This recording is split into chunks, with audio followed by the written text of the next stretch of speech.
嚼嚼益达好自在 ，get 职场好状态。本节目由益达无糖口香糖独家冠名播出。Olay 美白实力派，职场发光就现在，7天亮14天白。本节目由 Olay 玉兰油赞助 ，AI PC 触手 offer 轻松到手。本节目由惠普星 Book Pro 14行业赞助播出。自信每一面，带感赢 offer。本节目由百多邦阿达帕林凝胶赞助播出。持妆无斑味，实力更出众。本节目由雅诗兰黛 DW 芳气点指定赞助播出。蓝河超多乳铁蛋白成长 offer 马上就来。本节目由蓝河绵羊奶粉赞助播出。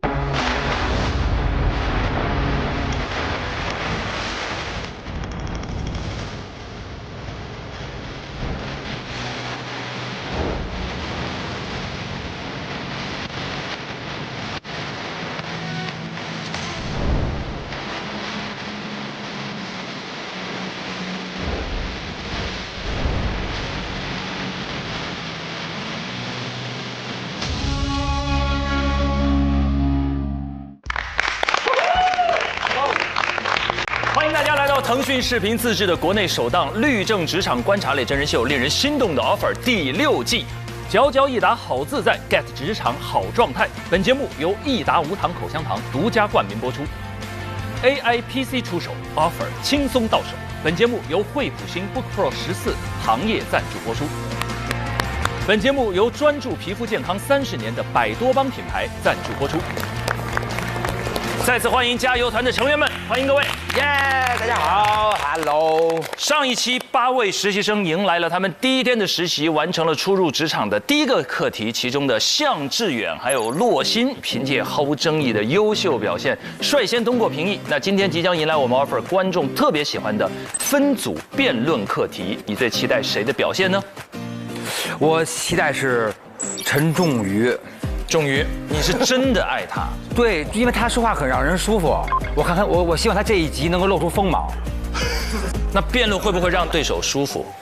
就是先舒服，说对方辩友你今天很好看，但是啊，直接说出一堆，我要你好看，对，我要你好看哦，这样对，跟关律一样，类似这样，憋着一股劲儿了。对，我期待可儿，因为我觉得上一集就是他差一点点。他已经表现得很出色了，只是差一点点，所以我觉得希望他今天能够好好发挥。一涵也很棒啊，一涵都是闷声出大事那种人，就感觉这一集也要发大招了，应该啊。对，我给紫薇加油吧，因为她让我想起一位故人，就是我们那季那个邓冰莹，我觉得跟她有点像。哦，邓冰莹辩论高手。对，那冰莹的话，本身她辩论也还蛮强的，所以我会觉得说，哎，看起来很温柔、很可爱的一个女生，她会不会在辩论场上就是会有自己很独特的风格？变身，就跟冰莹一样啊。其实我是蛮期待婉婷的。我是上一集她做课题的时候，其实写的报告还是虽然最后没有汇报呈现出去，但其实写得非常详细，而且他对于自己的要求很高。那希望在第2个课题里面的话，他能够有突破自己的一个表现。加油！致远我也很期待。我记得他提到他带领刑事司法学院获得了全校的冠军，对的，应该是个辩论高手。然后洛欣特别适合做结辩。洛欣是清华大学的辩手，也是老辩手，太期待了。OK，那开始了，走进 VCR 好不好？走進辯場看他們的表現。哇！喂，早晨啊，朋友，今日係上晝最低氣温約27度，市區。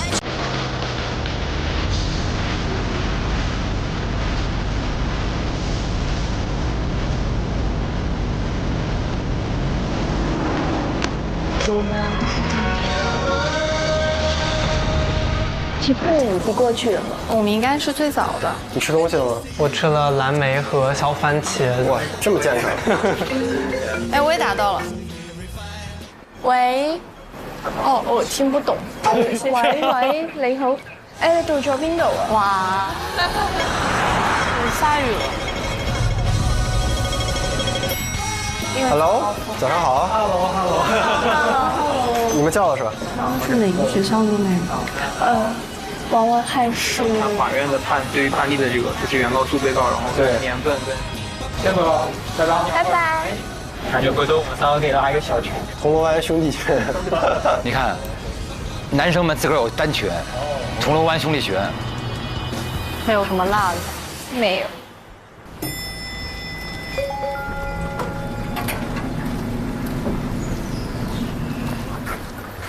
我是最早的。对，哇，我们是这个。哎，我桌子好乱，我整理一下。哎呀，扛着我的炸药包，每天上工。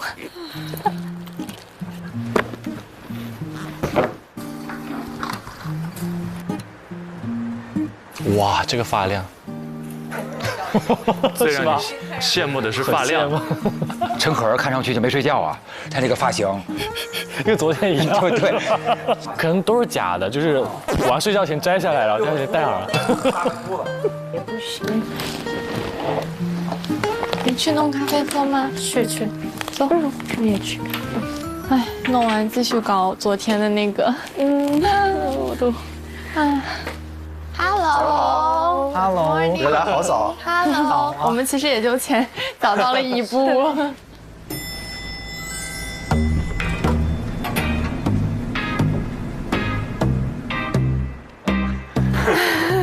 Hello， 我也想喝咖啡。我们还不知道怎么弄呢，只能做美式，拿铁做出来也是一小。没事，我就喝美式。我也就喝美式，但是我想喝冰的。这里有冰机，哇，对，是可以的。太好了。枸杞，旁边在偷偷倒枸杞。好养生啊！你好养生啊！我熬了一碗十全大补，这是福州特有的。不是，是我原创的。哦，枸杞，我要在我的咖啡里，要不要放一瓶？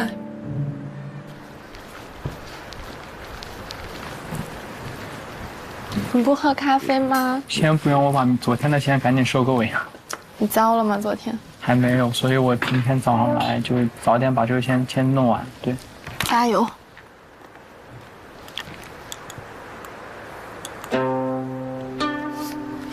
养生男孩朝我们走来，啊，真的很优雅哎，他走路，他真的很古风哎。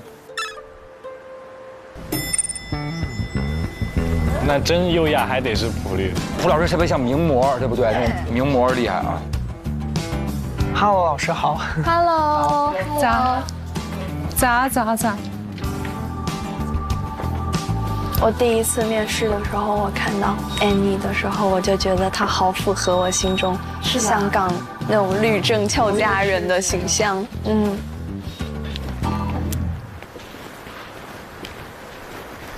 但是我有点够，谢谢。哦，我还带了这个，你们可以分。面包。哇哦，谢谢。好贴心哦。我吃鸡蛋会影响到你们吗？不会，因为鸡蛋可能会有氨气的味道。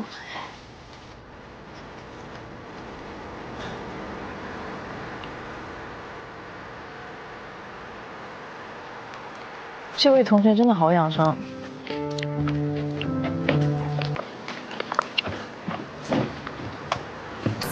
哎，翰林，你能点一下你的热碟吗？可以呢，那个翰林，然后135531135。对，谢谢。会比较快一些。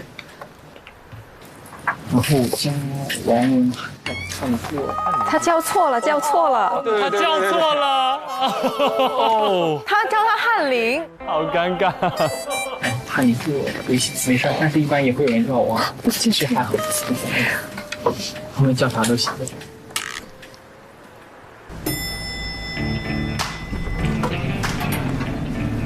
早上好，各位。早上好。早上好。Hello。早上好。知道。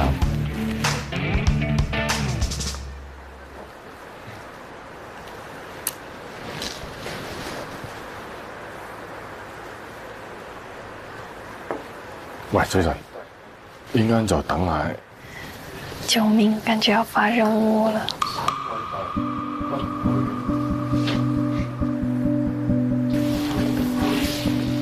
救命！我覺得好可怕呀！哎呀，没事的，就都在。对，没事的。隐隐有种不祥的预感。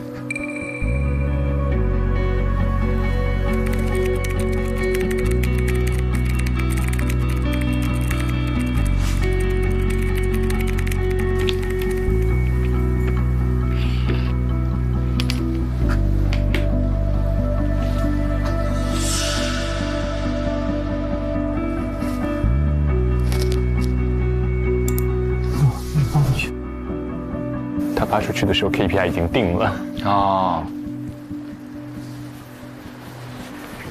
同学们，请准备接受邮件。我们现在准备公布课题1的 KPI。好的。没有什么悬念。需要大家特别注意的是，我们只会通过2份合格的报告。刚才向同学的功课已经通过了，洛欣同学的报告是通过的。他们俩就有积分了呗？对。我们什么时候可以开会啊？我很期待老师的解答。我来了。可儿真是擦肩而过，太可惜了。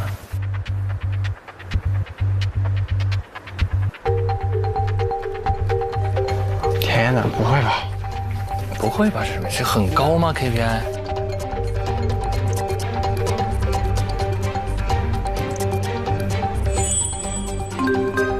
哦，各15%。哇哦，祝贺祝贺！他真的是好淡定，好酷啊！哦，开心开心。15%，还要再来7次才能。别算了。它的规则是什么？是超过100直接就拿？他没说直接会拿，他说有一个隐藏机制。除此之外呢，今年我们还加了一个特别的激励的一个机制，就是第1个达到100分 KPI 的实习生呢，就可以开启这个特别的机制。但是至于这个特别的机制是什么呢？现在我们还不能讲。才有这个 PCL， 你是势在必得，刚好对口上了你的现状。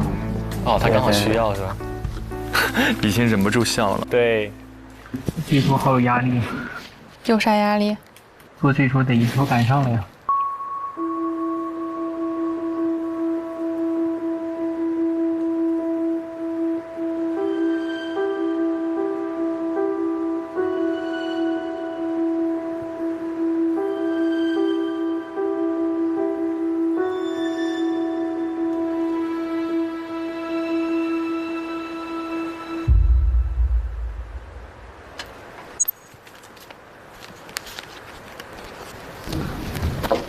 嗨，你好。关大律师好，我想。先关门吧。好。来聊一下。OK， 然后先找你的。我重新打印了一份。哦 ，OK。但其实呢，一开始我们看你的法庭的记录呢，是有点担心的。它变成一个报告出来的一个 summary。但是，如果你看内容的话，他真的非常了解这个案件。对，因为其实我有写一个特别详细的版本。Not the first time that you have decided to. 我写了差不多记了有10页的那个，但全部都是 transcript， 都是一些就是我听到了什么全部都记下来。因为我后面没有足够的时间去把它 file， 最后想先交一个简单的版本，然后就把一些事实用到最后的这个分析里面去。你之前是有民事法的一点有些经验呢，我们知道了。对，但是我也没有做过这个。对，这其实是我第一次检索相关的那个法律。但是非常准确，就是非常准确。案例里面，我其实一开始也想跟第一位同学讲那个 negligence 的那个思路，但是后面我去检索案例，我就发现最后判决的时候，很少就是用 negligence 这个点去判原告会赢。所以我找到的基本上判原告会赢的一个是这个不当得利，另外一个就是推定信托，所以我就只写了这2个点。好，这2个就是重点了，重点之中的重点，就是这个就是标准的答案。思路棒。昨天你是第2回同学教的，但是呢，我们觉得你写得非常好，所以你跟他的 KPI 是一样的。Perfect, accurate。谢谢大律师。继续加油啊 ！Perfect 了 ，Perfect 可以了，有信心了，评价很高。这一下我觉得才充满信心了。对对对，只看到 KPI 还是有点模糊的。是的。我去找老师谈谈。Hello， 关律，您现在方便吗？好的，可以啊。你法庭方面的记录呢，是 OK 的，细节都有了 ，OK， 但是最后一页的那个原告陈词啊，这是什么来着？没删干净。这些是我们本来做的一些 notes， 然后因为当时时间太赶了，最后2分钟就没有来得及删掉，就直接把文档发过去了。确实是。这个其实，在职场上让人观感还会有点差，就是你发给你的上级或者你的这个老板的那份文件，其实还是一个草稿的状态。是的。这个小问题，但是我就讲清楚，是怎么样 ？OK， 这个方面你要再努力一点，要认真一点了，因为其他同学他们都很拼命的，都看到他们，不是说你不拼命，但是你要专心一点，就让我们大家看你的5星论。好 ，OK。各位代教律师好，我叫 Grady 陈仲瑜，这是我准备的一些个人资料，这边给您发一下。它是一张海报啊，封面上。哇，5胜论，眼睛太大了。大家可以看到，我这边准备了一份很漂亮的封面。关键他先说了说这是一张很漂亮的封面，他说自个儿这个很漂亮，他自己特别自信了。这是我从简历里提炼出来的一些个人优势，我觉得以下的5个点会是我个人的核心竞争力。第一胜呢，港大是香港排名第1的法学院，这个经历会是我背景上一个最基本的优势。第二胜呢，我认为在实务经验上我也是有一定的优势。作为一个商学院的优秀毕业生，这是我的第3个优势，商业思维胜。第4胜呢，我认为也是非常重要的，多元技能胜。可以看到，在这份资料的第3页，是由香港大学法学院的前院长 Michael Hoare 教授以及港大的另一位知名教授刘思达教授给我写的推荐信，还写了推荐信啊！他们的推荐能够让我打消大家对我一些专业背景上的疑虑。好有自信哦！哇，他这个简历好特别。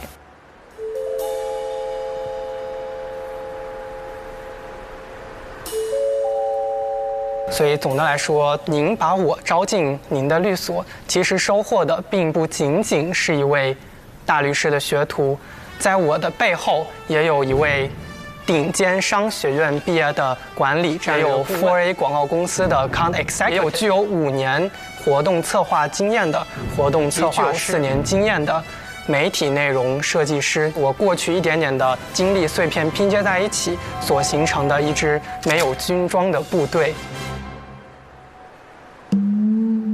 大律师们好像不大喜欢这种在展示自己过多，感觉。对。我想问一下，为什么你做这个5胜论出来的？因为其实我在过往的律所投递当中受到了比较多的挫折，以一个商业的思维，我会希望说能够让自己展现更丰富的特色，能够在众多的简历当中脱颖而出。我看见你的兴趣方面呢，其实就蛮多的，其中一个是诗词嘛。因为更多的诗词其实是它姿势变了，艺术的一个表达和呈现。状态到了，完全变身。那你可以选一首你觉得跟法律有关的一首诗出来念给大家听吗？跟法律有关的诗呀？其实我说实话，嗨，又退回去了。认怂也快，这说明他也不错啊。我说实话吧，跟法律有关的诗比较少，我目前可能检索不到，因为更多的就有感觉的就可以了。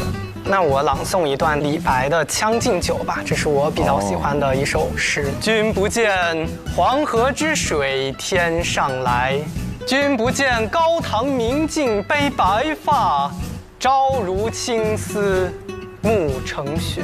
天生我材必有用，千金散尽还复来。他就是那种过节、春节那种饭桌上表演节目那个孩子，爱给家人表演。他是主动表演那种。对，我给我的奶奶来一段5胜论。很有趣的一个同学，看来他真的很喜欢表现自己。这个不是缺点。对，确实不是缺点。不是缺点，大律师是需要这是其实是好的。对，我们在法庭里面也是要表现自己吧。对，演技是需要，但是不可以太浮夸。对，大律师还是要沉稳一点。对，这个他是要学习的一点，我觉得。后来还有不同的议题，你可以从不同方向去努力。OK。还有想问一下，您查 case 的话，您有没有一些经验和技巧？先从 textbook 开始下手。好，请进。啊，我在赶上业务能力。坦白讲，我们对你的期望是非常高的，因为你在面试中的成绩是第1名。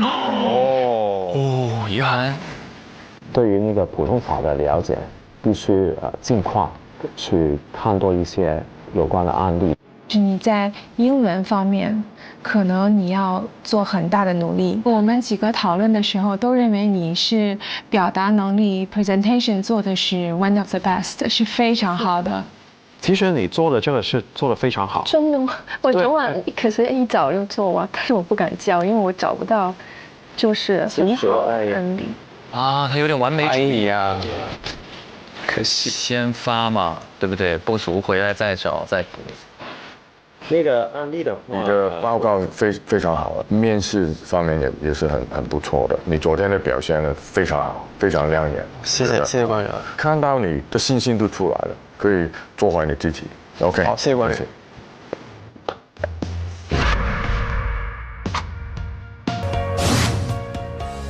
因为这是一个复盘的 part， 对吧？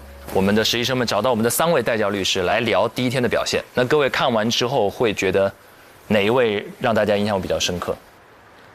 印象深刻，我觉得应该是也是一致的吧。武圣论哈，无声论呐。论啊！他为什么会有这样的一个？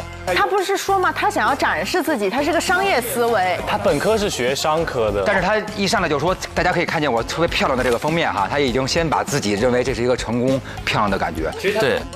其实他刚才在整个的这个面试里面，他有做一点点的补充。他好像有提到说，是因为之前的面试可能有一定的挫折，所以他会想要奇招制胜，出奇制胜，对，剑走偏锋。您碰见这样的面试会什么感觉？他给你一个说，您看看我这么漂亮的封面。我会觉得是说是我面试他，还是他来面试我？武圣那么厉害，就是您会感觉到这个有点浮夸吗？我觉得有点，就客观来讲，因为每年大家都会收到很多的简历，肯定你一定要用一些方式让面试官去注意到你。我觉得很客观来讲，这个一定是会被注意到的啊。但是注意完了之后的话，是否会留下一个正面积极的印象，这个很难讲。那假设他去年就参加了海选，因为去年洛律正好是评委席的身份嘛，你会留下他吗？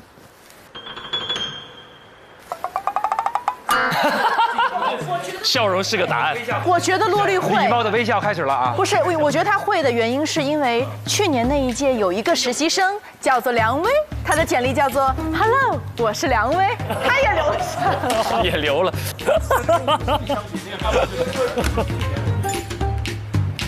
这个风格是2位喜欢的吗？但如果真的会让你留下印象，也不是不可以，但是好像那个度要把握的稍微，就好像你可以幽默一下，让大家印象会记住你多一点，但是你还是要把你的能力啊，是马上就要展示出来，那个过程好像长了一点心啊。演员有时候进组在自己的那个推荐的简历上会有花活吗？对。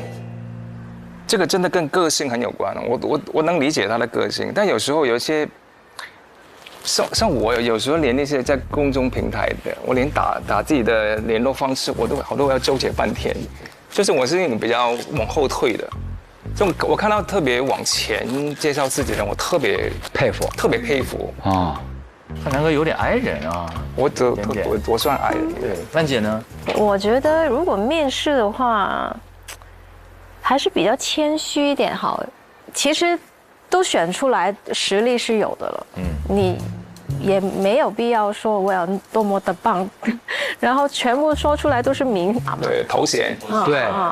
然后实际怎么做到啊？你什么理想啊、什么目标啊都没有说出来。对，我看前面部分的时候，我还有点担心，我觉得他个性是不是有点浮夸了？但我听完他中间的介绍，我反而觉得是一个策略。哦，他有点了解，他如果光靠硬实力或者过去的经验告诉他，其实遇到的障碍还挺大，就留不住太深的印象给别人。没错，对。那他又是商科的背景。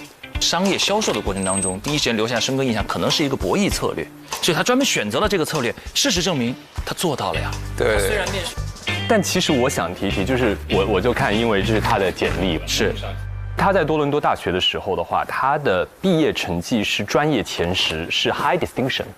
然后他其中有2年还是院长荣誉名单，那都是就是每年学院里面的前某一个比例超出。对，然后包括他在香港大学读法律博士的时候的话，他也是年级的学生代表。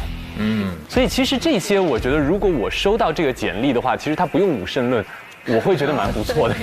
我会蛮觉得应该是会要至少给他一个面试的机会。对，花了钱多，弄完看完之后，你这些什么都不剩了啊。不是了，这个不是有点。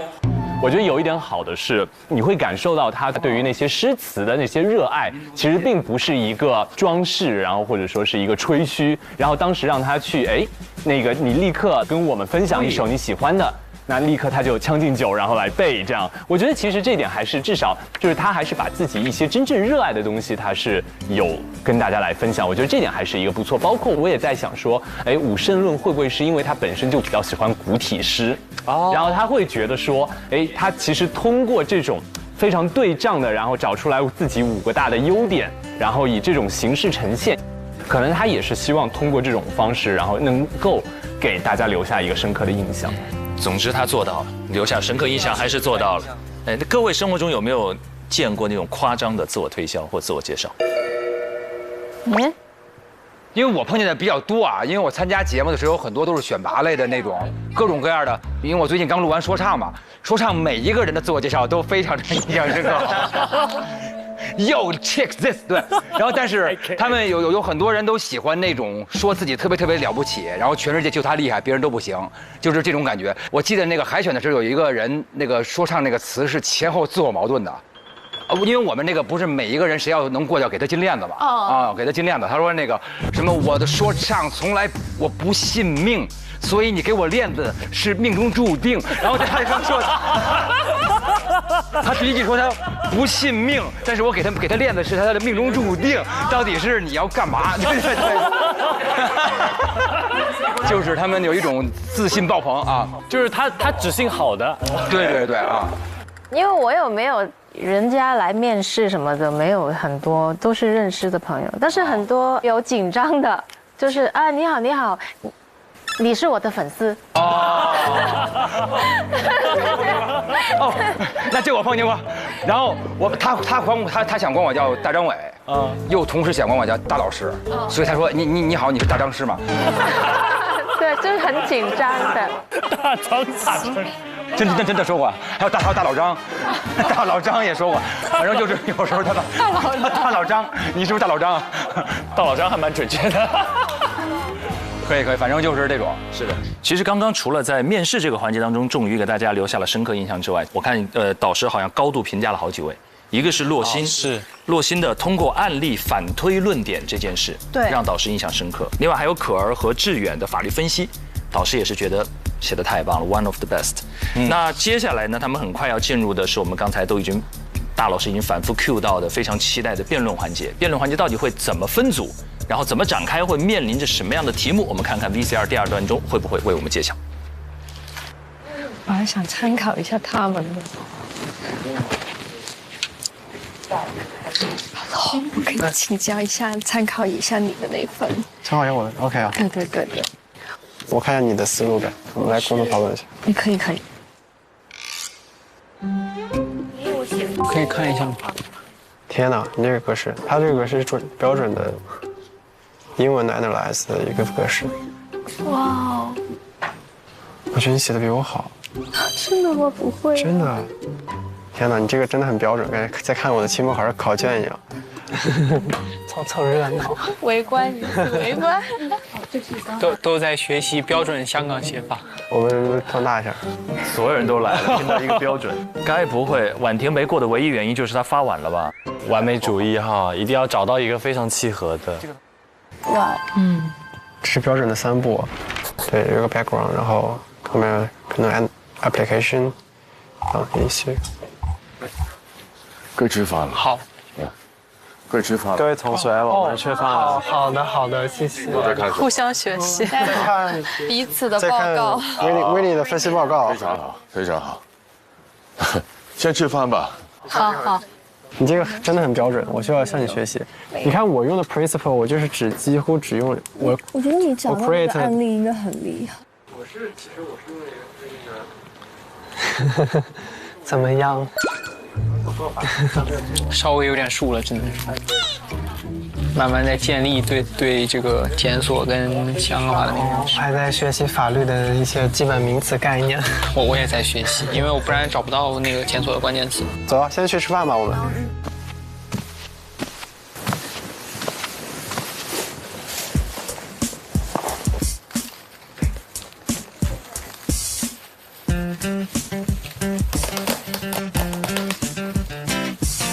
哇，看起来不错，好久没吃饭了。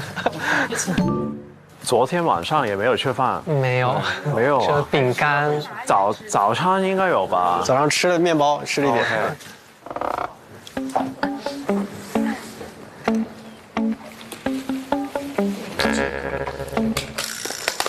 可以大家随便坐啊，不要客气。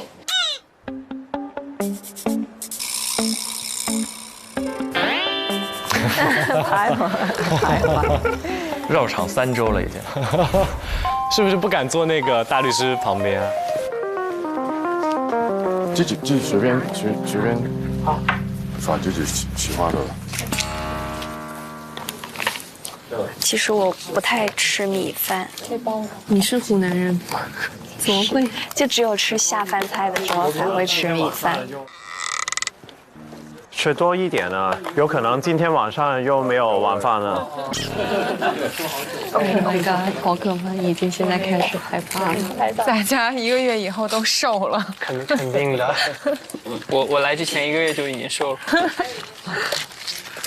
我简单吃2口，然后就走了。我要去荔枝角做一个探监法律探访。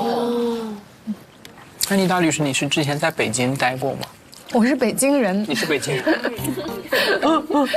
明白了。首先他说我是北京人，已经就不像北京人说话了。我是北京人，我是北京的，我是北京的。这只身在外闯荡不容易。是不是我说话已经没有京腔了？没有，我觉得很明显。我其实可以说回去的，如果有一个北京人在这儿，我就可以说回去。但是我的同事都是这种港式普通话。对，但沈律的普通话其实很好，我觉得。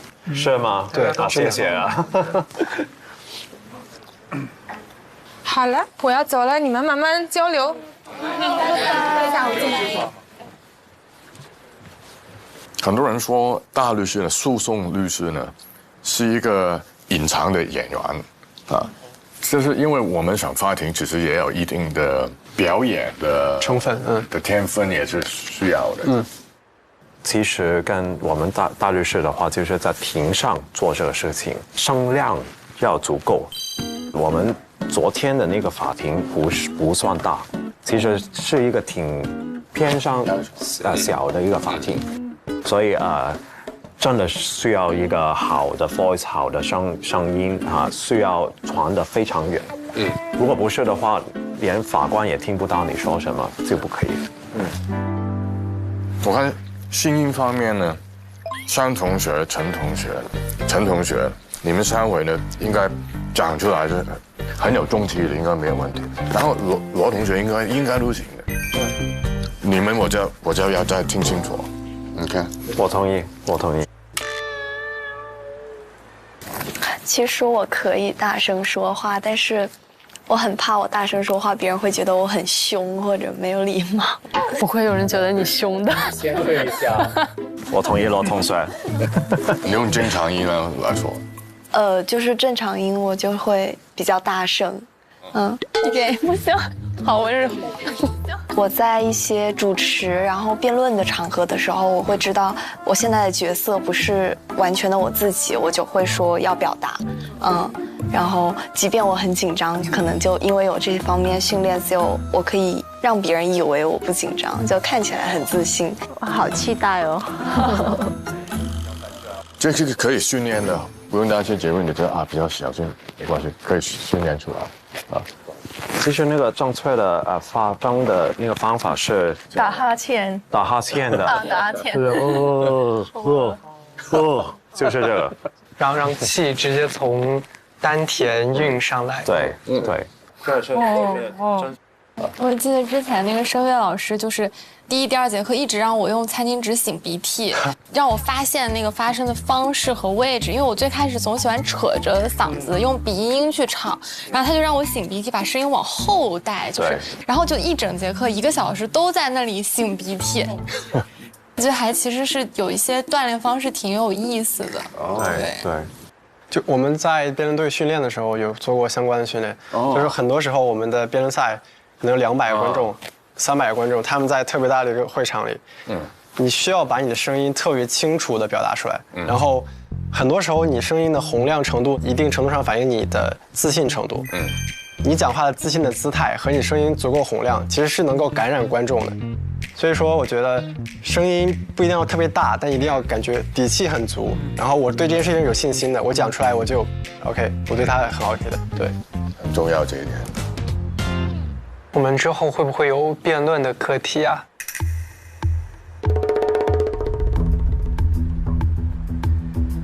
这个不可以跟你说，可能有，可能没有。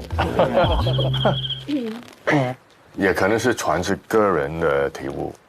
OK， 大家都吃饱了，差不多。OK， 我们收看完了。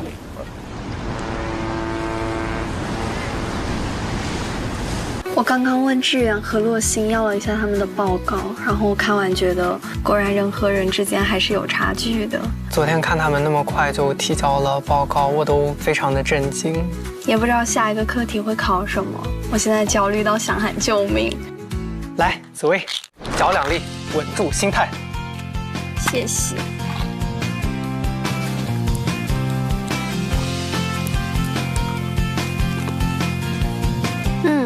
怎么回事？这果味十足的一打，一下子就唤醒了我的多巴胺。冲冲冲，加油！我还能跟课题大战500回合，一起加油吧！好。各位同学，我们5分钟后到1号会议室集合。OK。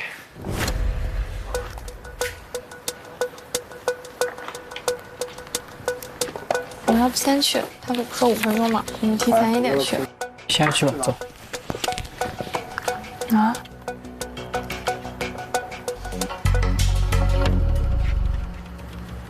这里有人是吗？没有人，你坐。谢谢。坐吧，我们黄 CP。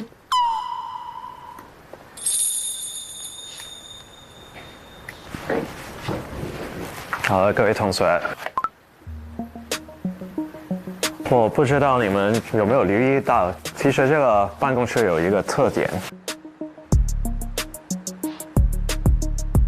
就是我们从这里看出去，可以看到香港不同地方的天气。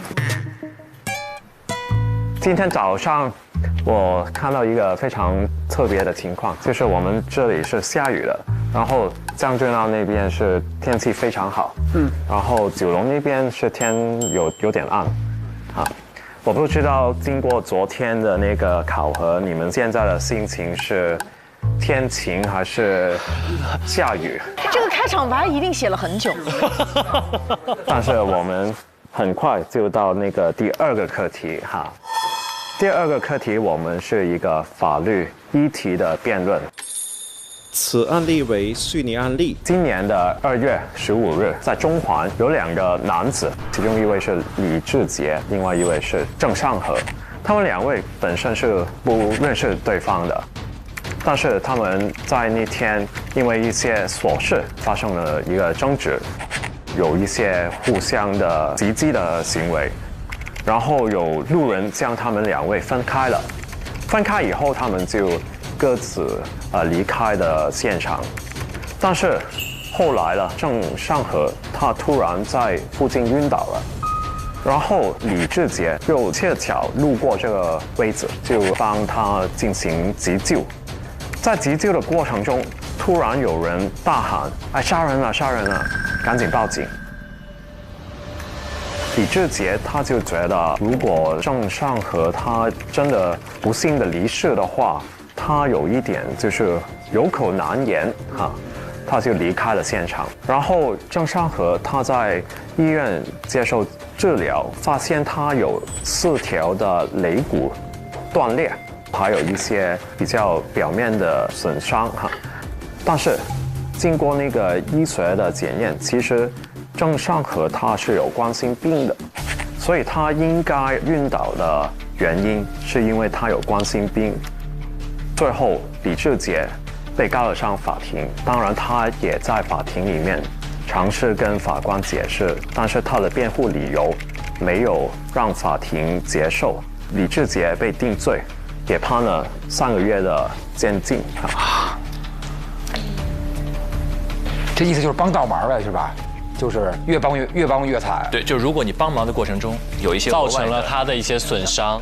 哦，这个案件呢，引起了香港的社会的广泛的讨论哈。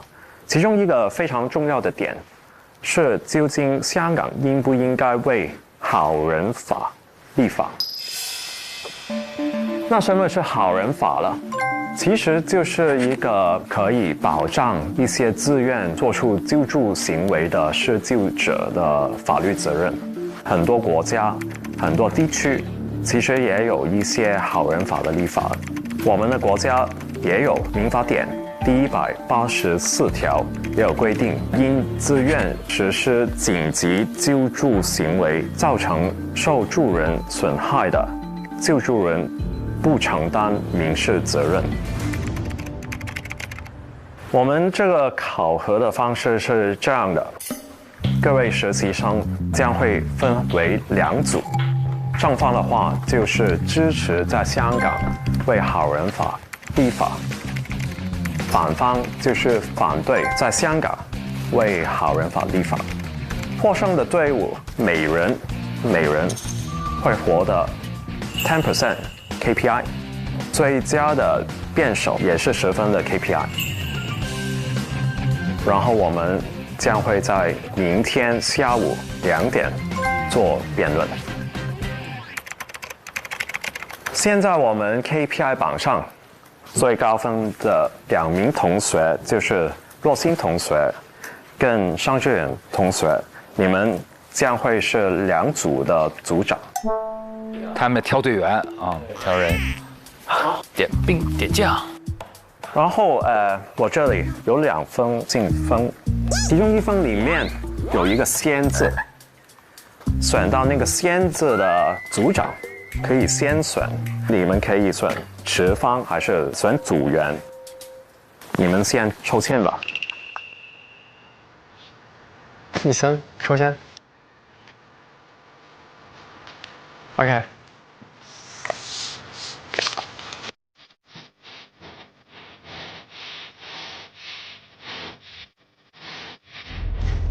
哦，你是先吗 ？OK， 骆同学，那先选什么嘞？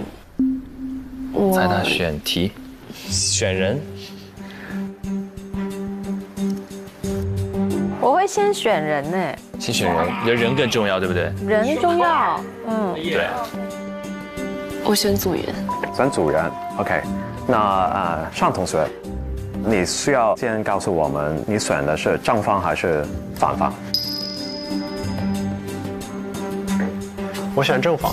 正方，对，好的，好的，有优势。他有立论哈。我这里有另外6位同学的简历，但是没有姓名的，只有那些其他的资料在这些简历里面。看他们之前有没有互相了解过了。他先选了人，结果竟然是一个盲选这样的人。骆同学他会先选组员，他选一个，你选一个，这个方式。6位同学可以先回你们的工会。好的。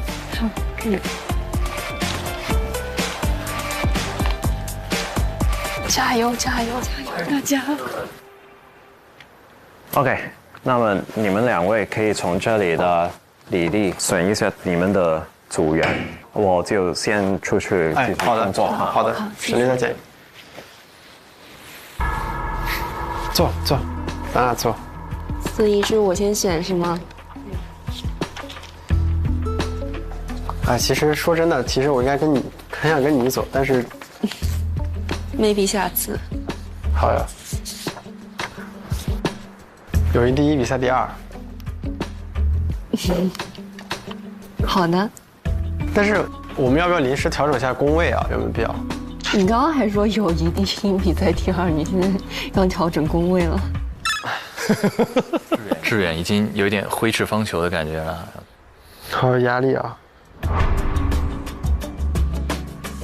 但是你们方确实好变一些。是不是有点后悔？应该先选池方的是吧？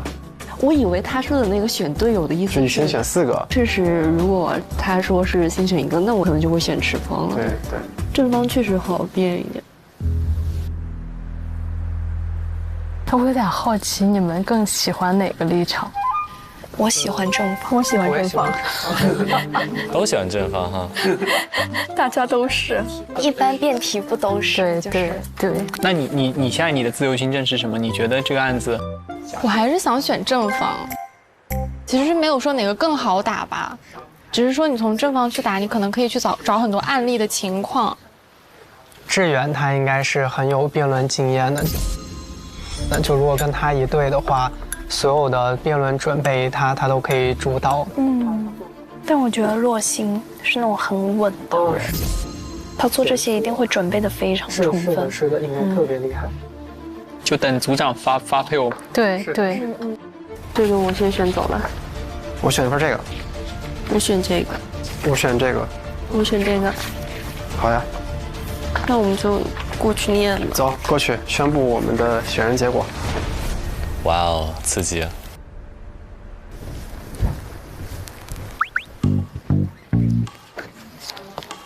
大家注意一下，我们要宣布这个刚刚辩论赛的选人结果。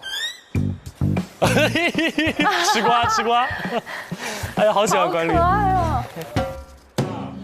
我宣布一下我的第一个队员啊，我的这个队员他跟我一样都是 LM 毕业的，然后呢，他本科的 GPA 非常高，3.73，是年级排前10%，是2017年的高考文科第1名。哎呀，那个怡涵是吗？对吧？罗一涵同学。各位大律师好，我叫罗一涵，我本科毕业于北京大学法学院，同时辅修了经济学双学位。我获得过很多次学校的3好荣誉以及各类奖学金，同时也以独作的身份发表了一篇论文。本科毕业之后，我就加入了北京市中伦律师事务所。在中伦1年后，我加入了北京志诚律师事务所，它是一个公益律所。我目前是今年刚刚从芝加哥大学 LM 毕业，我很希望未来能够成为公益方面的一个诉讼律师，主攻女性权益保护和劳动者权益保护。同时呢，我还希望自己可以建2个法律社群，一个是关于性别暴力的，还有一个是关于一个青年法律人的。一身正气的人啊，可以，厉害。我觉得他蛮有自己思想的。他知道他想做什么，他是比其他一些实习生成熟，这方面是明显有一个优势。你选了谁？罗一涵。他应该蛮强的，这种应该是他的舒适区，偏学术一点。所以我先选了他。第一次知道大家恐怖如斯的背景。骆同学，该宣布你的第一个队员。我的第一个队员他是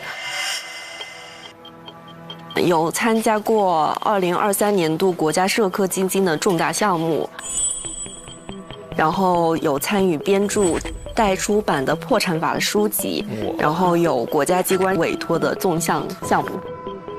是哪一位同学？紫薇啊。紫薇。还真是。哦，哇哦，好的。这个我也知道是谁了，我选这个。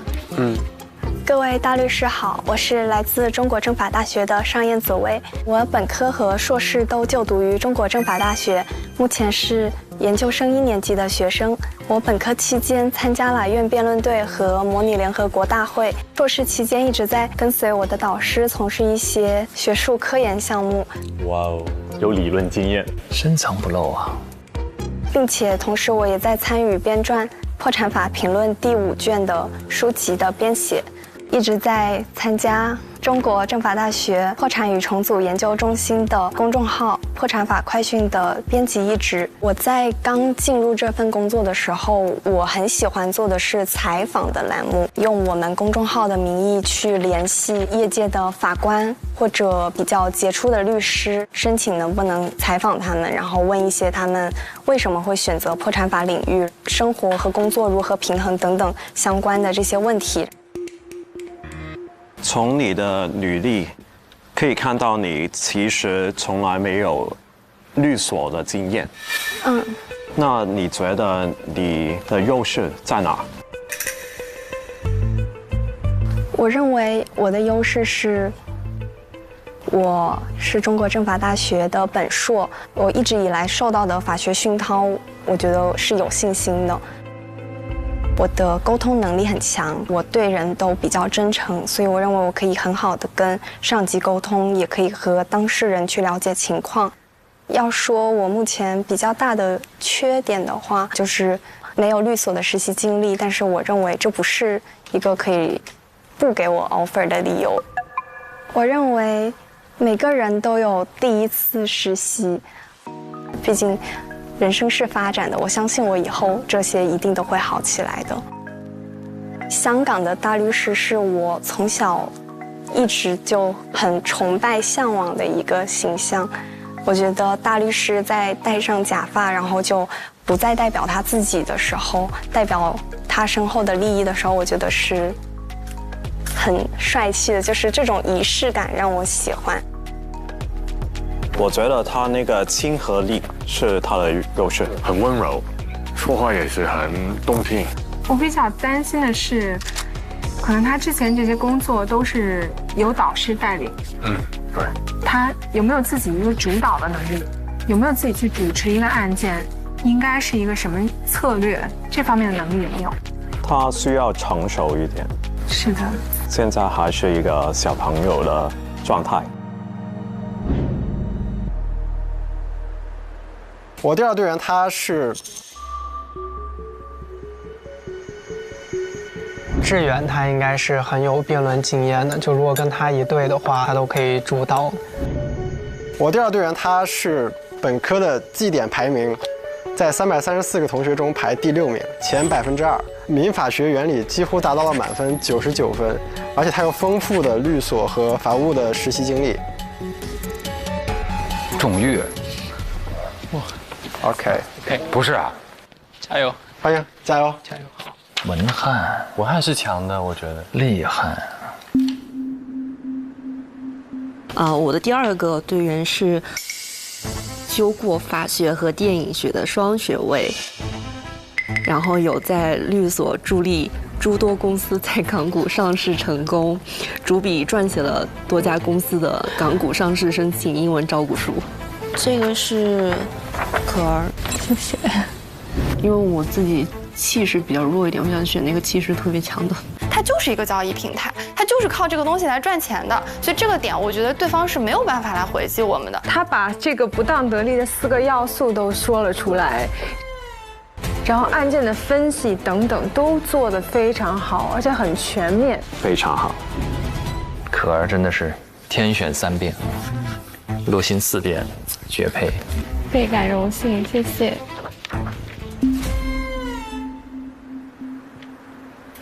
我宣布我的第4位成员啊，也是非常优秀的一个同学，他是商学院的同学。好了，终于了。但他获得了 High Distinction 的学位，然后呢，他现在在读 Juris Doctor， 所以是周瑜同学，对吧？感谢。 OK， 好，加油，加油！哇，加油！砥砺前行，砥砺前行，砥砺前行。终于要拿出来他的五胜论要出场了。然后是我的最后一名队员是某大学的法学学士 GPA 排名前10%到15%，绩点为满分4.0。谢谢你。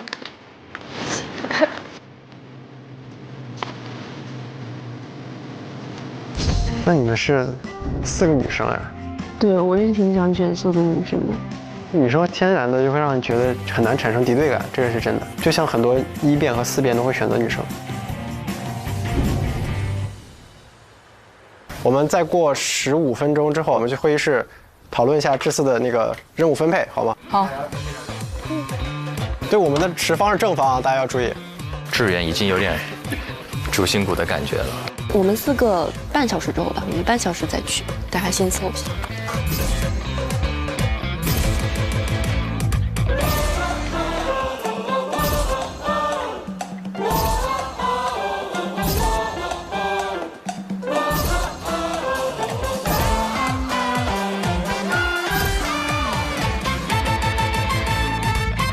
都很强。OK。那我们回到这个题目本身呢，一个案例是一个辩题，是这个题目难不难？因为其实中国民法典的第184条已经有这样子一个规定了，就简单来讲的话，就是当遇到一个紧急需要救助的人的时候，如果你是基于一个自愿的、善良的，你去帮助他，那即使造成了一些责任的话，其实你也可以免责的，是鼓励大家去做这样子见义勇为的事情啊。是不是还有一些国家说，看到这种情况，如果你不帮忙，你还反而是犯法？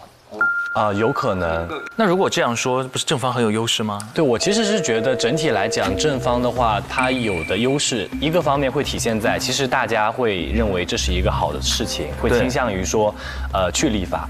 而且它可以找到很多，就是因为你没有这个立法，导致有一些人去救助别人，反而受到了一些可能他本来不应该承担的一些责任的情形在。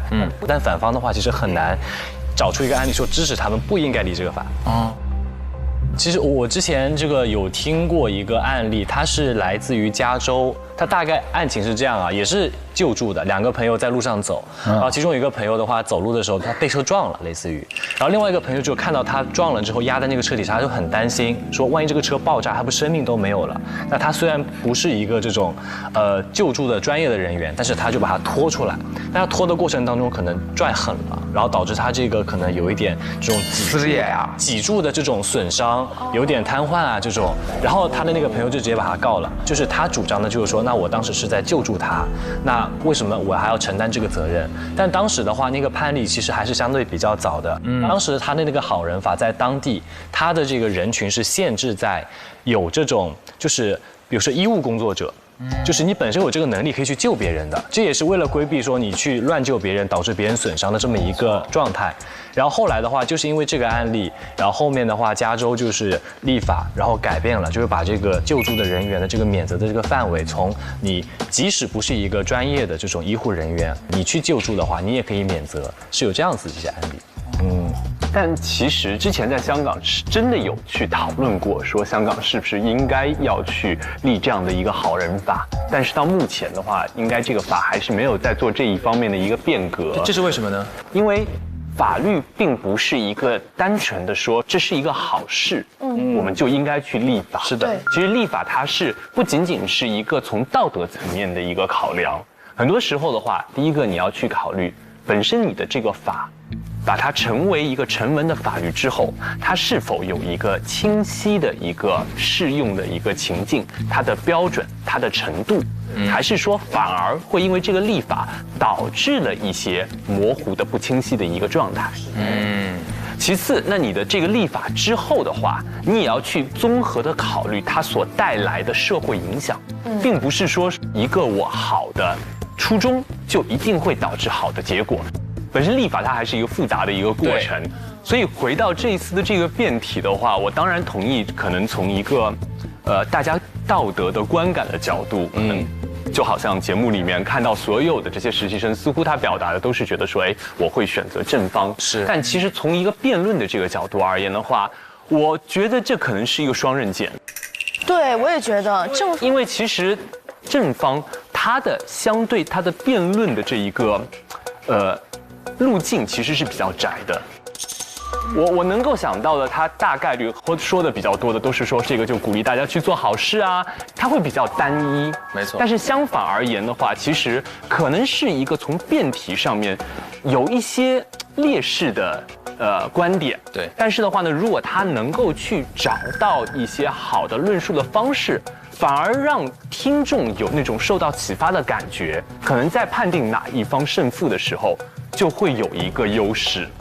有这个说法叫优势即劣势，对，劣势即优势，持方就有这个特点，因为所有优势叫做路很清晰，3句话说完，但劣势叫出奇兵制胜，所以他真不好说他们现在持方的一个优劣到底怎么样。所有人都赞同正方的时候，我就有点担心。是的，这说明正方要说什么，每个人都知道，对，但是谁知道反方要说什么呢？所以对他要说的内容的反驳准备就有可能不足，而且要说出一些特别厉害的观点，就会让人更觉得较好。没错没错。那接下来也就到我们做一个初步的猜测的时候了啊！各位，你们觉得哪一队可能会在辩论当中胜出？哎，正好左右哎，右边是反方，然后左边是正方。对，左边正方，左边有一个表面的立场的优势，但这个优势确实有点飘忽，很有可能会变成劣势。对，因为我们看到强势的或者是有突出表现的同学，好像都在右方。确实，这洛星和可儿展现出了非常强的实力和气场。洛星是反方，对不对？对，反方队长，他比较缜密，他活得比较就是稳。对，因为刚才他们说，因为这个反向的这个需要开脑洞，对，脑洞要大开一点。反方最好的方法是找到一个特别开脑洞的方向，但是通过缜密的逻辑把它证明了。对，就是这个意思。但是得敢想，得敢弄。陈可儿敢想啊，然后他这个敢弄，我觉得他们这个搭配挺好的。对，可儿天马行空，洛星脚踏实地，紫薇骑兵制胜。婉婷靠这个深厚的学养支撑。哇，这么一说，感觉赢了。我们直接 win 了，好不好？就直接 win 了，你一说我就慌了啊！洛星赢了，对不对？就是洛星已经赢了。我确认一下，我们现在是，我们就贴头像吧。对，我们做个人判断就好了。上了。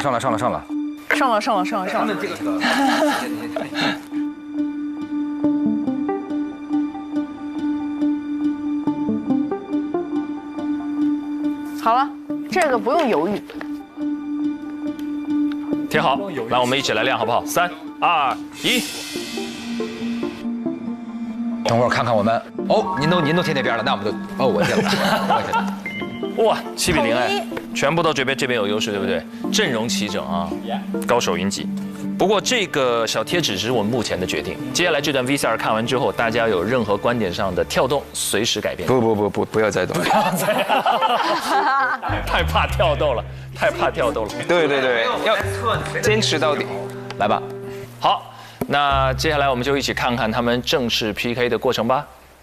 要记住，留痕可以保命，强调留痕，从基础层面来说，可以形成良好的。请求下班，驳回。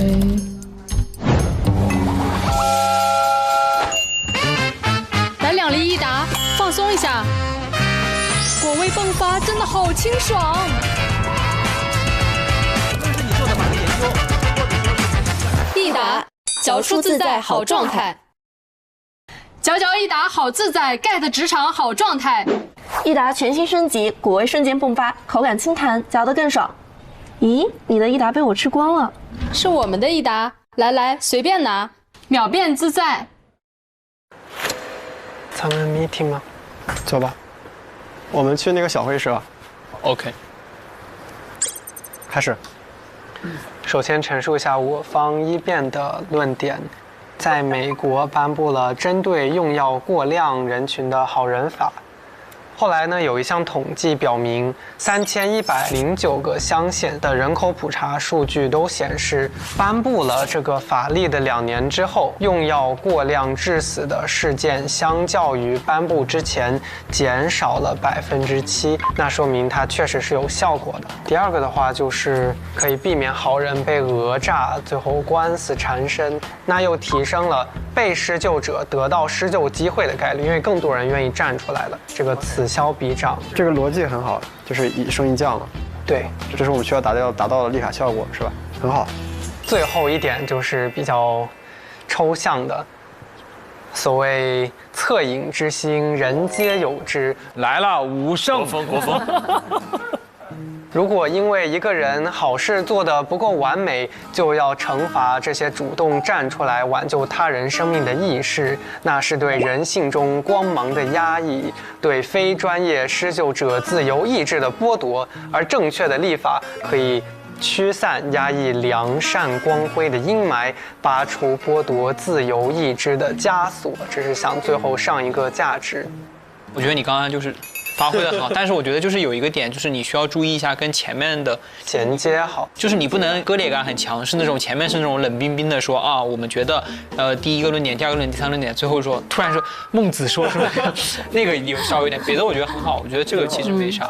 而且我觉得他的那个音色挺好听的，是吧？对，他音色挺好听的，然后比较适合一辩这种娓娓道来的辩为。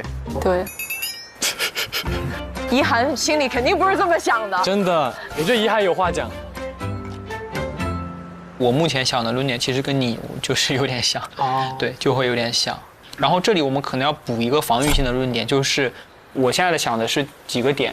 第一个点是它可能会造成被救助人的伤亡，这也是我觉得，如果我是对方，我可能会讲的一个核心争点。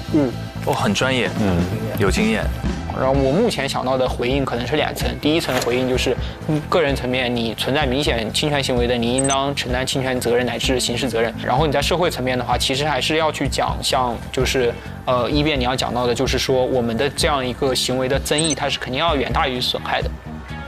对，然后第二个问题就是他会讲到说立法存在成本，然后现有的法律是不是可以解决这个问题？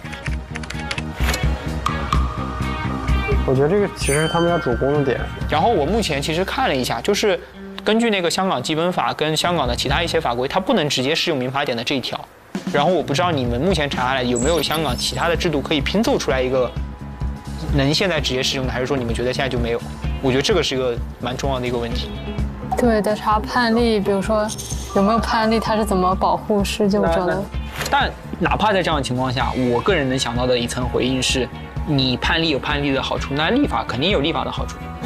立法是有立法好处。对，你肯定立法有立法的好处。文翰今天不一样了，到辩论他比较擅长，感觉。就应该是这脱离了就是普通法的简单的这种背景，他可能从法理层面也可以有自己的判断。就是立法，它不仅是一个规范性作用，它还有一个倡导性作用。我觉得没问题。你的就是刑法底蕴比较深厚，很好，很好。我突然对这个辩论信心很满满。要不你俩看看有没有什么新的点？因为我刚才说的，我主要是集中在 common law 方面嘛。我先找的是海洋法系的，就像加拿大是吧？它的几乎所有的省都约定了，好撒玛利亚人法是一个省属司法权，它都有这样的立法。魁北克是唯一的例外，它要求说公民有义务对陷入危机中的人进行救助，如果没有救助，我还要承担法律责任。把一个道德义务变成法律义务，就是说，如果见死不救，我还要承担法律责任。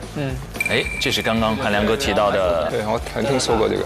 就是说，如果一项义务，它在大陆法系国家，它已经如此明显的被执行了这么多年，是吧？19世纪20年代就已经开始执行了，执行了几百年，200年。那到今天，在香港这样一个司法先进的一个区域，我们为什么不能把这项义务甚至稍微的放低一下标准，让履行这项义务的人不再受到一些责任追究的纷扰？对，因为我们没有惩罚措施，对，我们是一个，我只让你我们是一个奖励措施，其实是一个奖励措施，是个兜底的。对。然后这是我的第二个论点，就是他制定好人法能够有效地鼓励救助，这个心肺复苏，它每延后1分钟，它的概率递减7%到10%，就是相当于问卷，也是一个论据啊。可以啊，我觉得这个都可以当论据嘛，回头。对，好有深度啊，太牛了，太牛了。OK， 那个对，小罗。哇哦，组长一下自信起来，就开始小罗，你来一下。我的，哎呀，别小罗，人家岁数比我们大。对，来可以小罗，可以。OK， 罗同学 ，Sorry， 看起来比较年轻，主要是。谢谢。真的看到这个年轻的脸，就忍不住喊小罗了。那确实。就是我是在想，其实还有个很现实的问题，就是在香港为什么要立这个法？包括你立法，就是把它变成 statute， 跟它成为一个 case law， 那它也可以 case by case。哦，他其实他说的一点很好，就是为什么要立法？对，如果我们要能用 case law 来解决的话，为什么要立法？对，因为你立法它就会存在固化性，对吧？你肯定要给出一个大概的，就是条款吧，就它的范围主体是什么？就是我们对好人法的定义。对，而且这个可能最后你那个总结的时候你是要说这些。我们这些事情就是我们要达成一致的，不然我们明天就会出现那种我们讲的不一致。对，其实我们要是变哈，我们就要讨论为什么现在可能，假如说香港的法下有的这些部分的话，为什么它是不充足保护的？如果它没有这些部分呢，为什么这些部分是重要的？就可以让我们的点列得很细。漂亮，遗憾他本身就2个法律背景都有，他能比较辩证的去思考这个事儿。非常好，我觉得说得非常好。然后第二个就是我在想，我们比如尤其是23辩答的时候，具体的一个法律层面的辩点。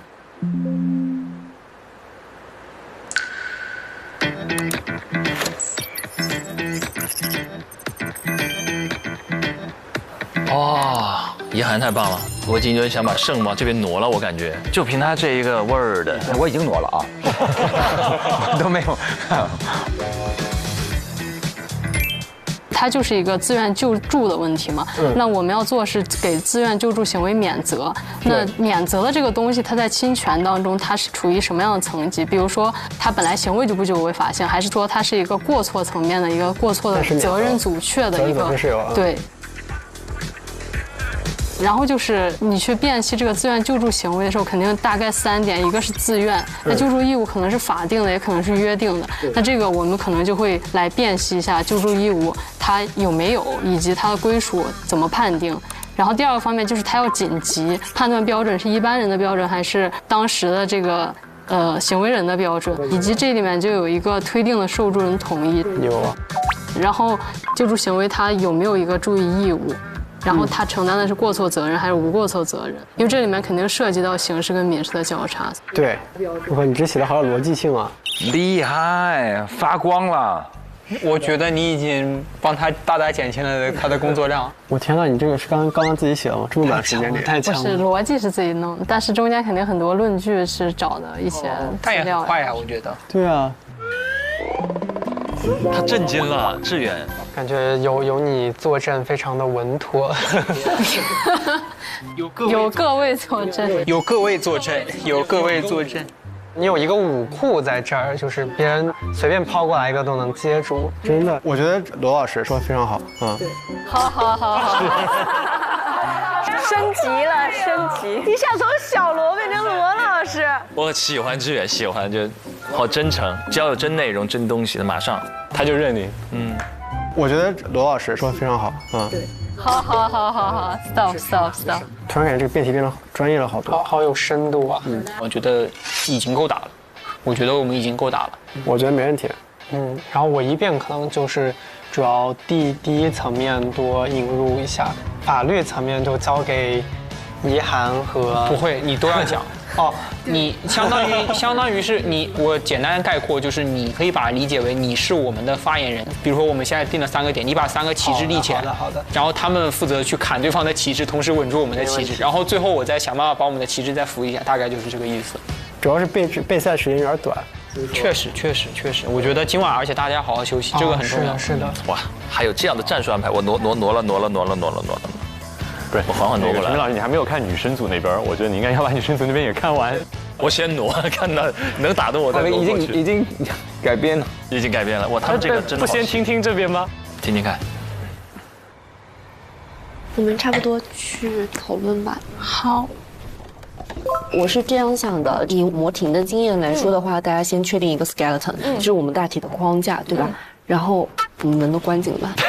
哇，你看看女生就是谨慎。关了。这个框架其实是有1、2、3、4，我们觉得最能有说服力的几个论点，然后根据这几个论点，我们就来分工，谁来负责哪一个，看大家更擅长哪一个。好。对，大家每一个人都要对另外一个论点比较熟，只是大家就是搜的时候会有区分而已。你是不是打过辩论？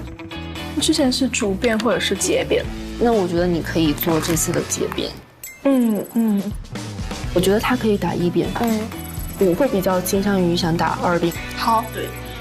我们作为反方的话，其实就是去搏击他们正方的观点。我觉得我们第一个要反驳的就是立这个法真的是必要的吗？你看，对上了。问题就是在香港为什么要立这个法？针尖麦芒了。他承担的这个责任是否一定要通过好人法来避免呢？普通法体系里面是不是那一代就有一些获得赦免的一些辩护了？假如说香港的法下有的这些部分的话，为什么它是不充足保护的？如果已经有的话，那我们为什么还要再去设一个好人法，让它有一个法律的混淆？对啊。所以这个需要我们去找一些案件，香港之前的一些相关的判例，然后法院做出了有利于被告的这个判决，那这就完美的说明了，在现在的法律上面也不会判这个人他有罪的。好，我们得去找案例。然后第二个就是关于他们正方，可能就是说，如果大家愿意站出来，那是否可以能够降低他们死亡的概率？用药过量致死的事件，相较于颁布之前减少了7%，有一种对上的感觉。预判了他们的预判。这个我之前查到过，美国有一个统计，然后立法之后确实死亡率是更低。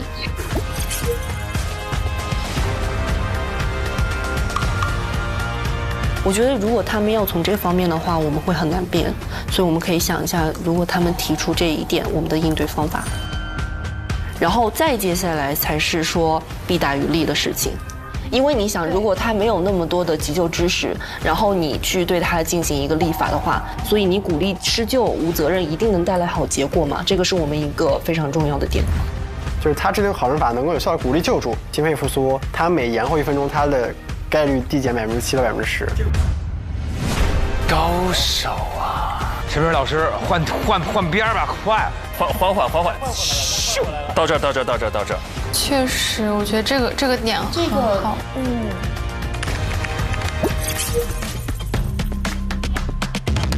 我觉得他们其实会主打的道德的角度上来看，希望去鼓励这些行为。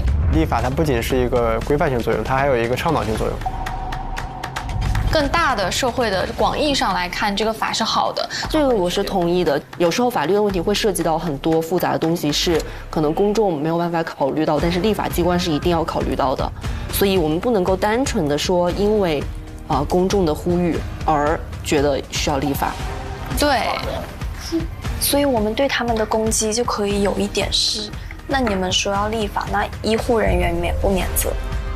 我刚刚有查到一个案件，是一个美国的案件，就是一个人他的父亲心脏病突发，然后需要急救，但是因为有好人法立法嘛，那他这个施救的心理是否会变得更加的疏忽大意或者随意？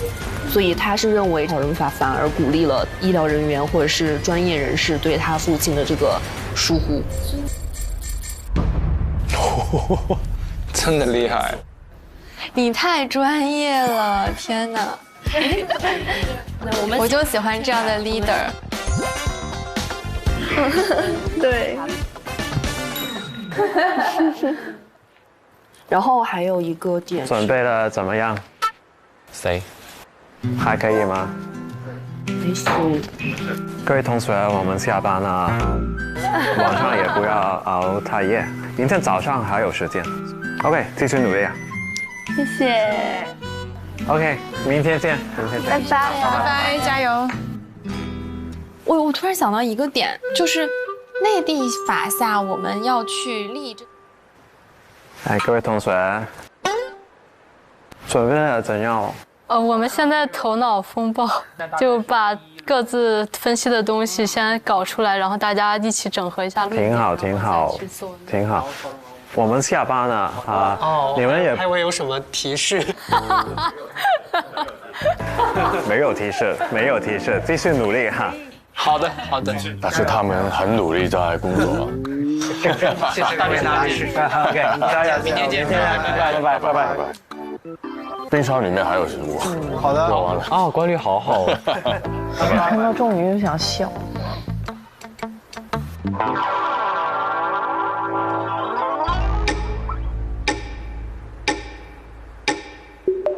我们的回应逻辑能不能这样？就是分3层，第一层，救助之名实以加害之实的这种行为，在实际中紧急救助的占比会有多少？对。其次，我们再论，如果这种行为真的发生了，他能因为这一条条款脱罪的可能性又有多少？对。更何况利用救助的行为加害，然后并不被司法机关发现，并且脱罪，我觉得这不足1/1，对吧？但是他这个3连一问，我是对面，我都蒙圈。问了啊？真的吗？直接问了。这观感上我觉得就是挺那个的，因为你是有逻辑的，你不是那种就是漫无目的的去打拳那种。可以，你明天那个死亡3问一出来就稳了。对你，然后我觉得正好可以讲一下你们的攻防。所以我个人的真的就是站在正方这一边。我觉得你说的很对，我既然相信他，我就会千方百计的去想办法去为他做这么一个说服的工作。非常的出彩，已经谈笑风生了这组。但是这种状态在辩论里面是不是一种不太好的一种状态？非常很危险，是不是？轻敌啊！对，完全觉得自己能立住的情况下，就肯定有问题。对，但是这个特别像男生干的事儿，只要一个人觉得厉害，说不错，哥们儿就这么着了，咱们一定赢，好吗？High five，他就开始。你太棒了！对，男生真的很容易凑一块就这样。我觉得胜算已经很大了。仰仗诸位，仰仗诸位，我们要当做棋逢对手，不能轻敌，还是要多想一些。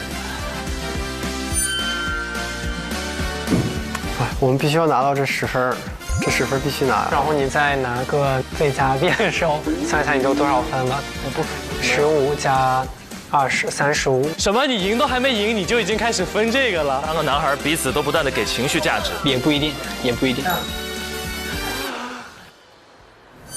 天哪，我真的好担心潘丽这个点。你们好好听一听怡涵担心的地方。这不会有问题，我听到他们的论点，我的问题就来了，就是志远哥说，我不需要准备，把我放在这儿就可以。辩论机器。你看，只有怡涵冷静。罗老师，你再重复一下那句话。罗老师，我觉得在想吧，咱们先找吧，先找找。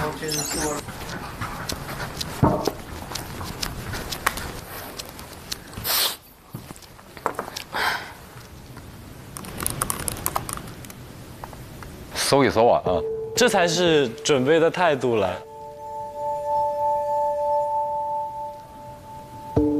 支持个案例全部过一遍。香港这么多年一直没有立，就肯定有原因啊，深厚的理由。去把饭菜拿出来热一下。好呀，你们想去吃饭吗？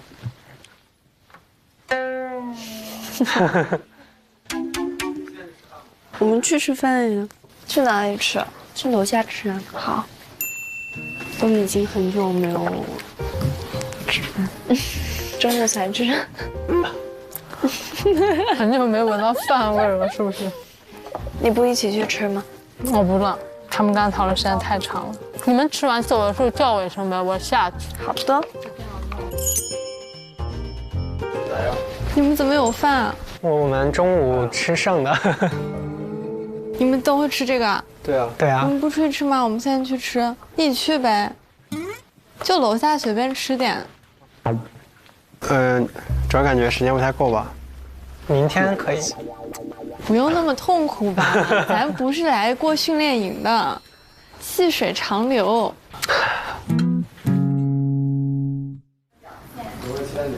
拜拜，拜拜，拜拜，拜拜，加油，拜拜，加油，拜拜。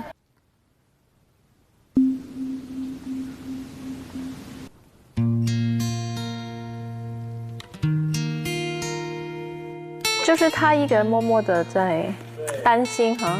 就他是在认真思考，说我们到底怎样才能更稳妥？对，他最清醒，他听了所有队友的论证，他知道那个漏洞在哪里。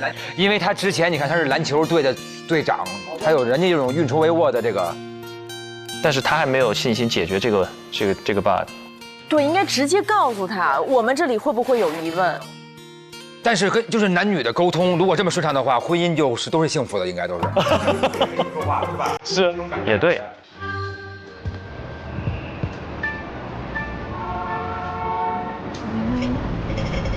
那边有一个电视，里面的吃的也还可以。啊，可以。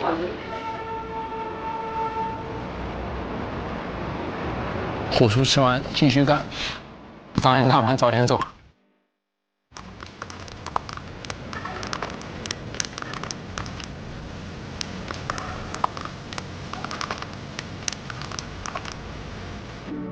这个是什么甜品？叫菠萝包哦，看起来很好吃哦。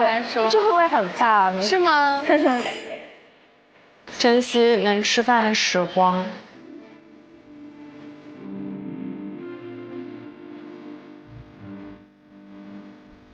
今天希望能睡到8个小时。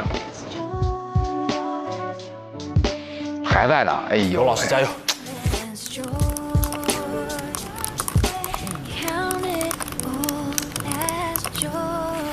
我觉得可能我们占优是占优在我们的持方听起来会让人更好接受一些，我们的听起来会让人感觉会好一些。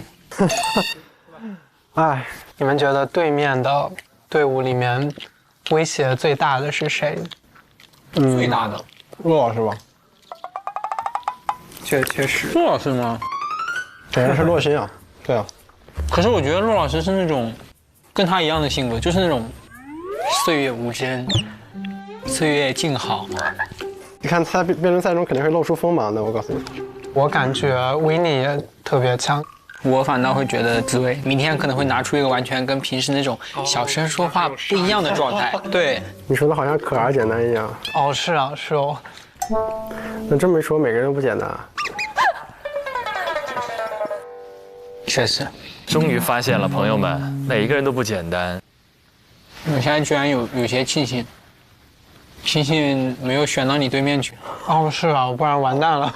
为什么？万一我俩自由 battle 是吧？哦，挺好的。我觉得我能在落后选边的情况下能选到我们这样的阵容，我非常满意。说实话，我也很荣幸。你看他们还在说优势，都陷入那个武圣论。对，胜。走吧，那走，加油！开始战斗，冲！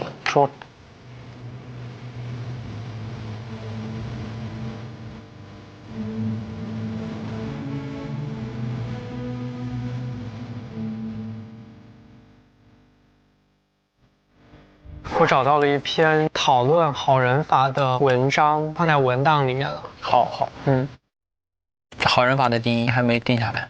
我要不就先按民法典的184条的再加个但书。可以啊。你今天记那个笔记有发出来吗？我在整理那个可能攻击的点。OK。我整理完我发群里的，没问题。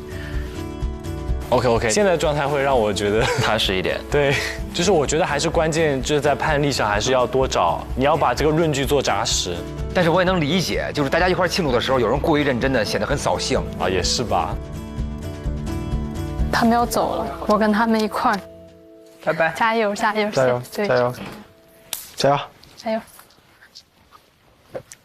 我们什么时候走？10点走。10点走，可以啊。好。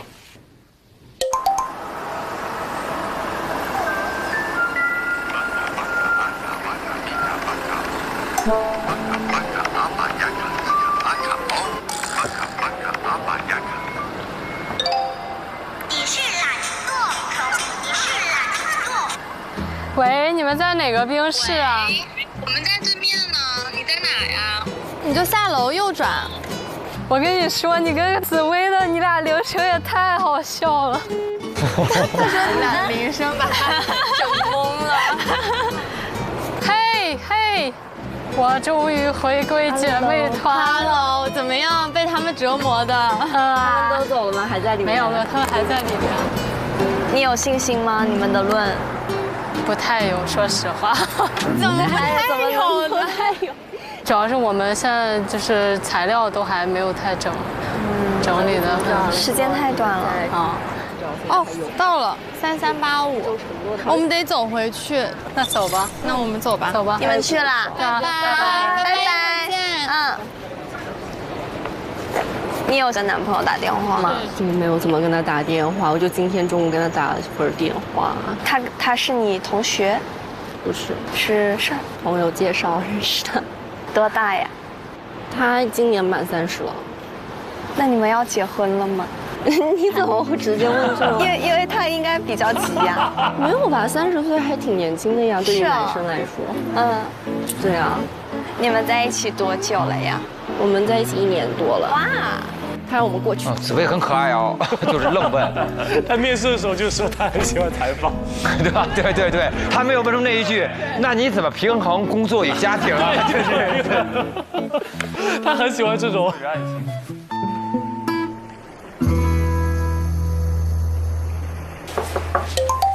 终于。哦，你们要讨论吗？对，因为感觉他们可能。你怎么知道他们在讨论呢？我们猜的，是因为他们都在仲裁层。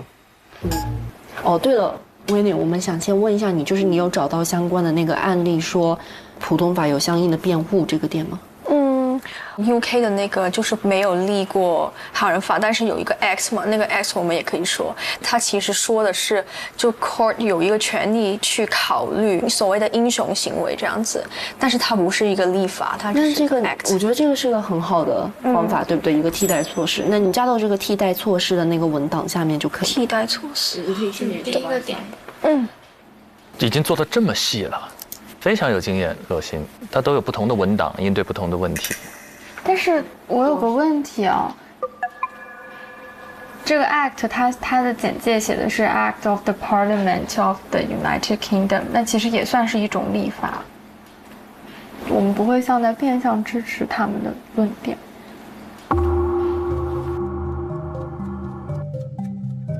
但是英国它是没有好人法的吗？英国我记得是没有好人法的。我们来查一下吧，这个确实比较，这个就会有点吓人。但他们这种讨论的状态是很 OK 的，就不断的找到，然后推翻，再打磨，然后可能最后才找到正确的。这个是2015年他们的那个法案，所以说就是不能打这个案例。确实。那怎么办？那这个要怎么支撑啊？我觉得替代措施，你是可以先不用说一定要根据这个我们找到的具体案例来说，你可以根据这个 principles 来说。我可以说，我是怕就是我强调了以后，他们说那您方替代措施，无论如何一定是我们的一个论点，我们不可能因为没有案子就丢掉这个论点。就算是没有案子，我们也会用这个逻辑去打的。我们没检测到，他们其实也没有吧。案子你先别管，我们来找，你就写这个点就行。行。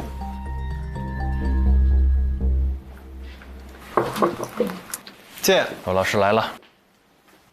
Hello， 又再次举手，让我们的早睡计划宣告失败，打扰你休息了。我觉得要不这样，我俩负责过一下一遍，你俩过一下战场，然后最后我们再一起过一下你们的战场跟一遍稿，再交替一下。罗老师生活发型这么可爱吗？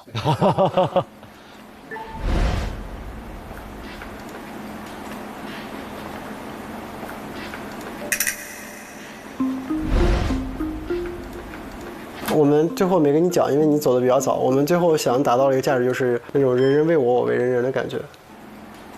我们其实就是从个人、法律和社会3个层面去说。个人、法律和社会，它不是一个奥瑞冈的逻辑，它是个价值辩的逻辑，这就很危险。是的，它应该还是要从实证的层面去解读一下，不然就很虚。别人问你说啊，为什么要立这个是对社会有好处的？是的，就很假大空。罗老师已经嗅到了，一辩这个框架。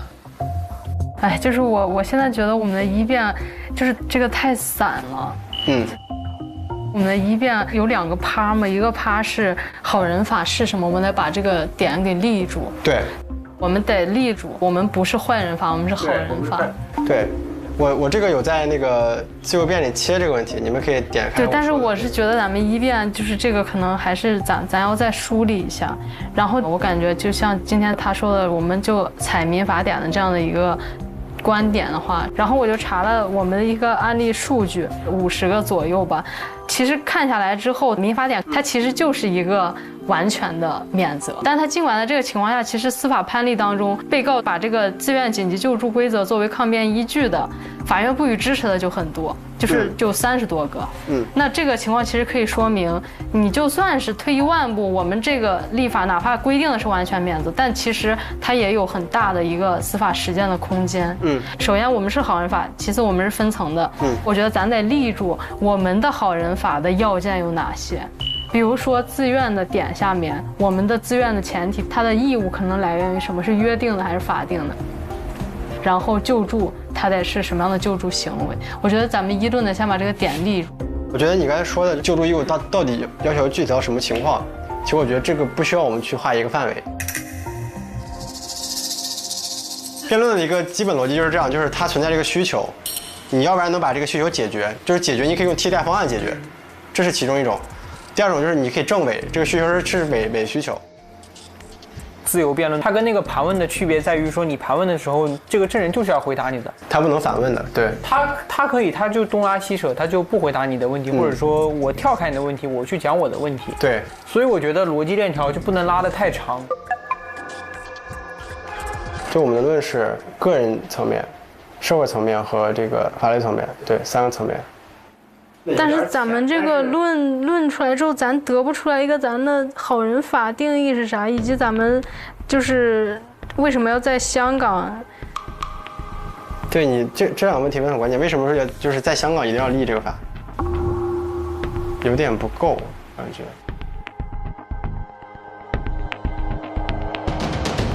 我提个建议哈，咱们要不先睡觉，明天早起查怎么样？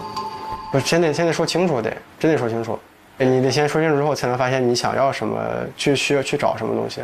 我觉得其实明天早上起来时间就是总数上也是一样的，还是有点紧张。要不然你先洗澡，我们仨先去那边讨论。也可以，给你先洗澡吧，你洗完可能状态好一些。走吧，那走，加油。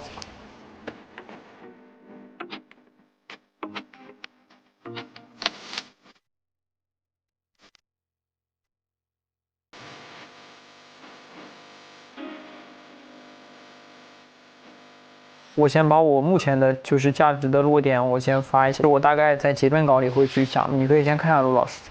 从来没有人叫过我罗老师。说小罗绝对是我脑袋抽了，对不起。别，他们都叫我小罗。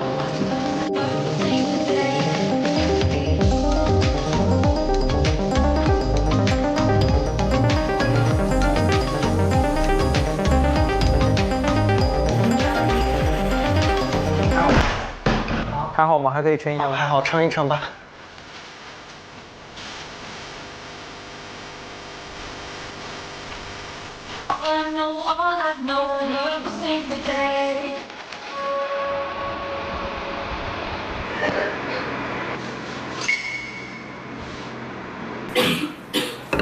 谁咳嗽是不是？生病了。婉婷。婉婷怎么了？你胃疼，或者胃反酸吗？可能太紧张了。就只有想吐。给你烧点热水吧，感觉得喝点温水。好贴心啊！我感觉我好像要。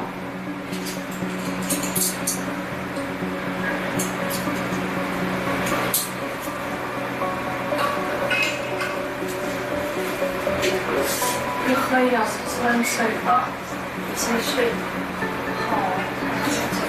好，没事，你不用那个。他自己给自己心里的一些压力，也会引起其实身体的不适。其实会的，我每逢就是很重要的事情的时候，其实肠胃也会不舒服，这种肠应激啊。你要是晚上不舒服了，一定给他们打电话或者叫我，好吗？你喝点水啊。好。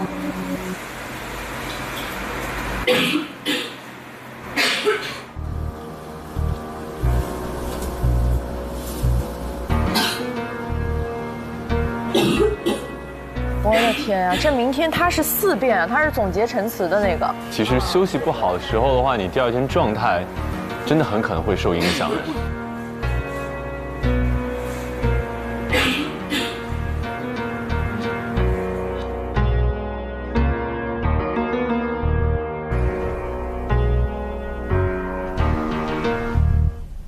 有这个难度。对我最后导致我把它稍微挪过来一点，是我发现这边好像出现了身体问题。如果这边的结辩位，最后的一个结辩力挽狂澜，把全场的梳理得非常清楚，而这边是因为身体有恙的话，发挥失常。因为投票是在双方最后一位辩手说完话之后做出的。但这个前提是他得说得清楚。所以我说我很犹疑，如果最后罗老师的框架说服了他们3位，他们会赢。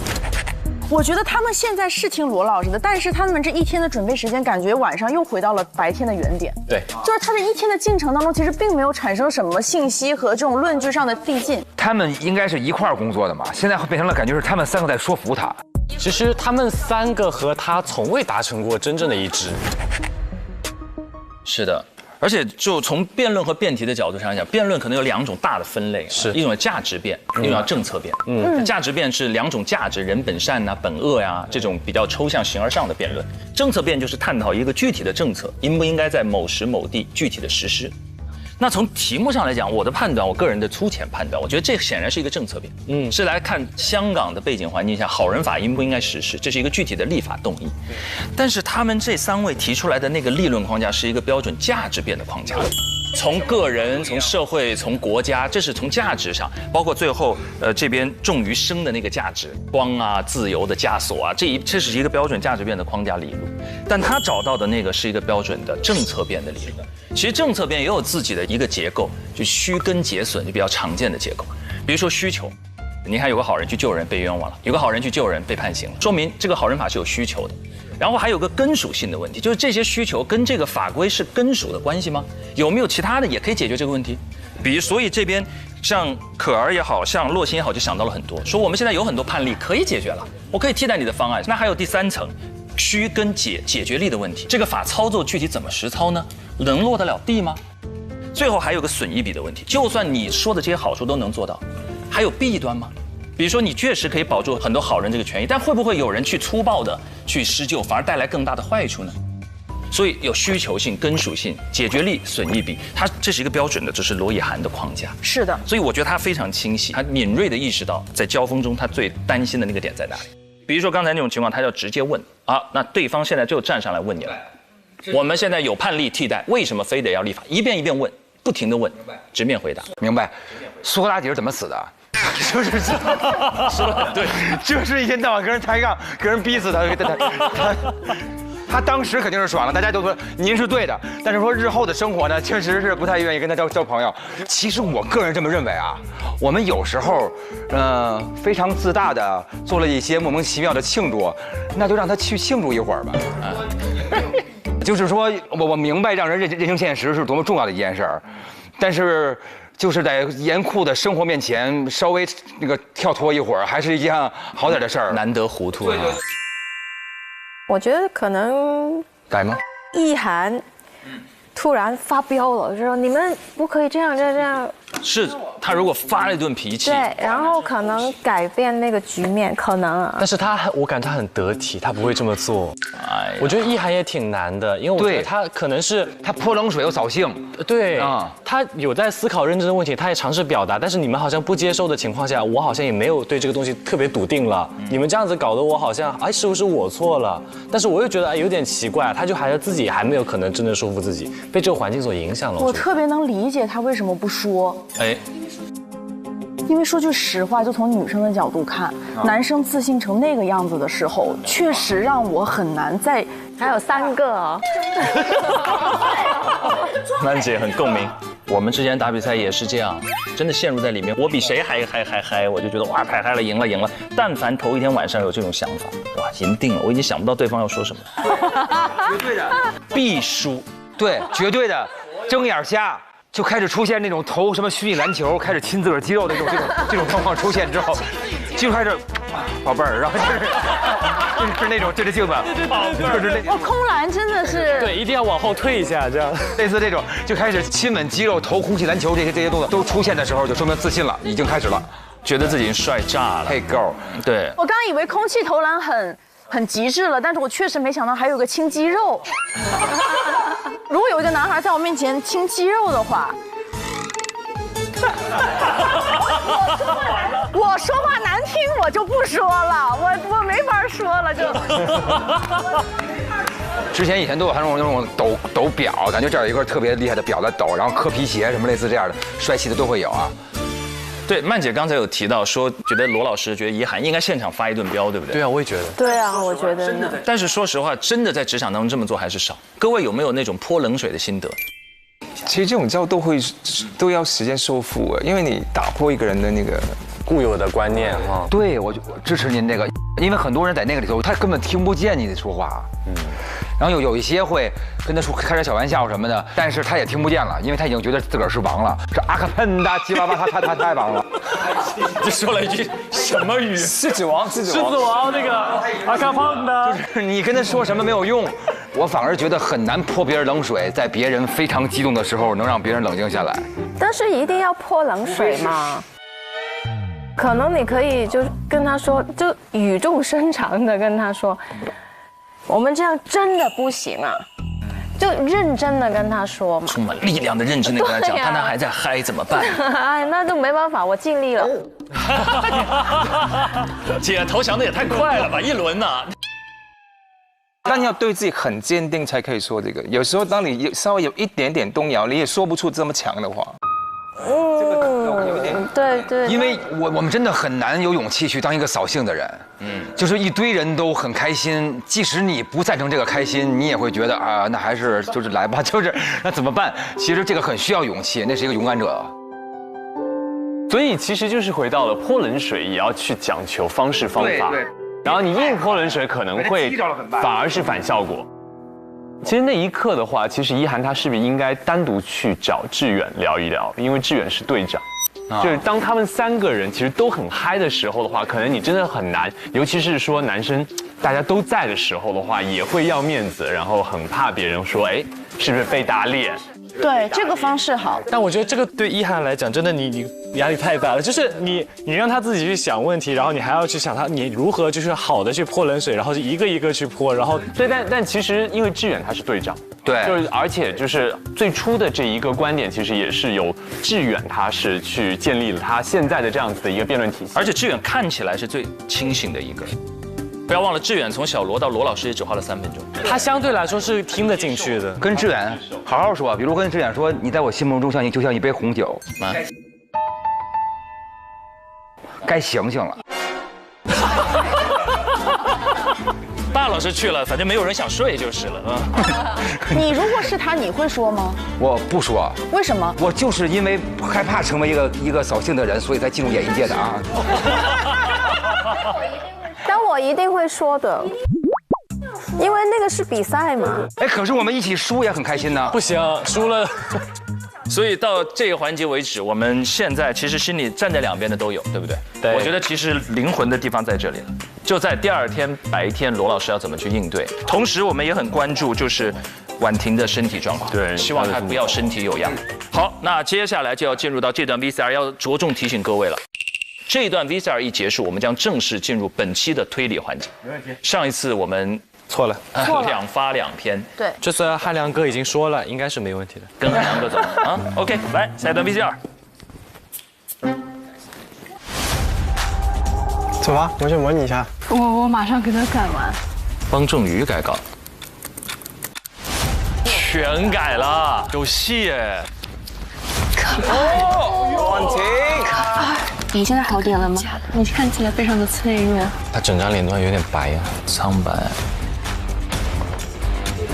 我们的第2个课题法律议题辩论正式开始。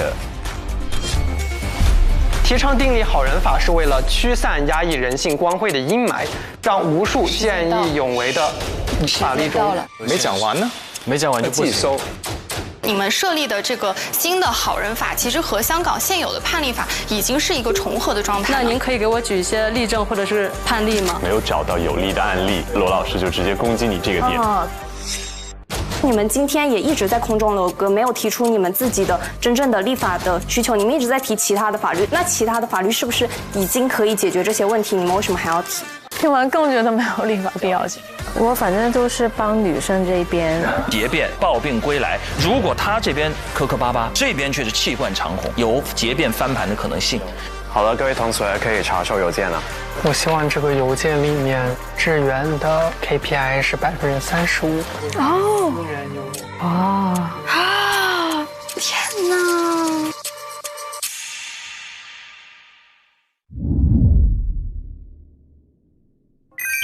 ！9月19日起 ，SVIP 用户每周4、周5中午12点更新正片，每周6、周日12点畅享加更和 Reaction 陪你看 offer。VIP 用户19点更新，周1、周2、周3还有更多花絮预告，刷不停。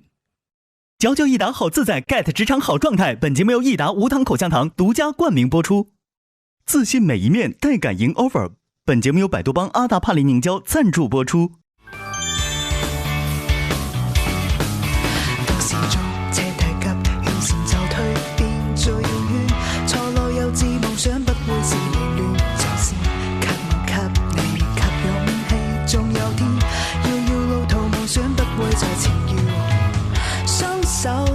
這挑戰不懼，更多的感慨不缺道理。無畏懼，再去更看一切，再一次挑戰我嗎？競技會在哪方？奔跑人群中，世界能屬我，交出每個爭錯的答案。無懼那一天可會踏破，精彩每一步，這一生痴心夢想，誰會在意它？奔跑人群中，世界能屬我。